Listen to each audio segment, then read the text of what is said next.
General Mike Minahan, is literally saying that probably no later than 2025, we're going to be going to war with China, obviously, more than anything else connected to what's going on in Taiwan as a potential threat. How are you feeling about a potential war with China? I'm petrified. That for me, in my perspective, they're our number one, enemy. Those are the guys that I'm looking at. They're the ones making the least amount of noise, but paying the most amount of attention, making the most amount of friends with our enemies as well. I wouldn't necessarily say that we're in a place to actually do that. To go to war with them. I'm scared, and to think it's only in 2025. I mean, it's gonna be a big deal when election time comes around. Who's gonna be the one that's gonna be heading that?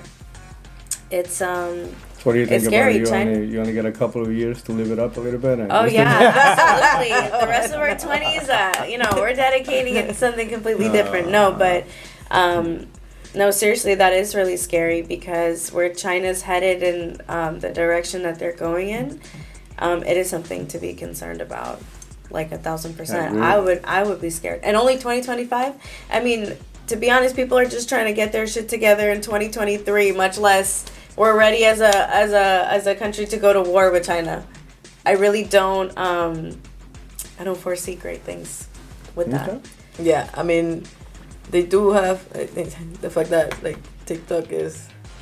All over us, they're like listening to us. No. All over you guys. No, not me. I don't have TikTok on me. Okay, so all over some of you guys. I have TikTok. Okay, I do have TikTok. They know all your information. Yeah. By default, they probably also get all my information.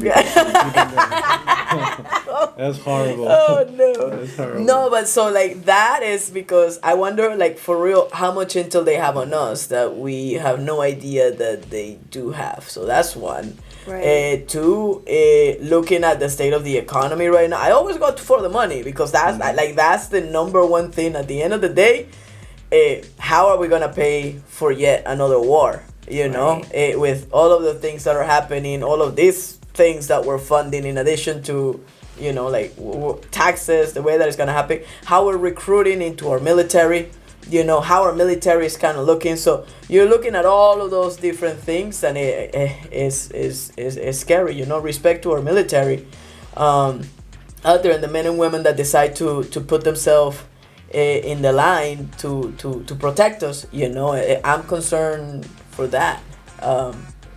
It is a scary proposition, but yeah. Well, how are we gonna pay for it? I will tell you, if we are going to go to war, I would like to see that happening sooner than later, because what's actually happening is their readiness for war, and when it comes to just equipment itself, is getting bigger. The technology. So you're saying you want them to lay all their hands on the table to see what we're dealing with? Right about now, I think we need to understand how much of a dominant position they are going to have. By the way, I want you to know that the deeper that I went into researching their economy, I don't want you to think that they're doing much better than we are, except for the fact that we are a lot more transparent. They hide a lot of stuff. Underground, their real estate is falling apart faster than God knows what. I mean, they really have a big issue when it comes to real estate. They have, listen, Jack Ma, who was missing in action for a little while. I mean, this guy was literally kidnapped by his own. I mean, I don't want to use the term kidnapped because I really don't know that for a fact. But this guy would just disappear, you know what I mean? And then one of his innovating companies was literally just taken away from him. Yeah. Just like that, period. He had to give control of that company, give it back, and that's just because he decided to be vocal about it. Vocal about the You know how many people take that for granted here? Yeah. Seriously.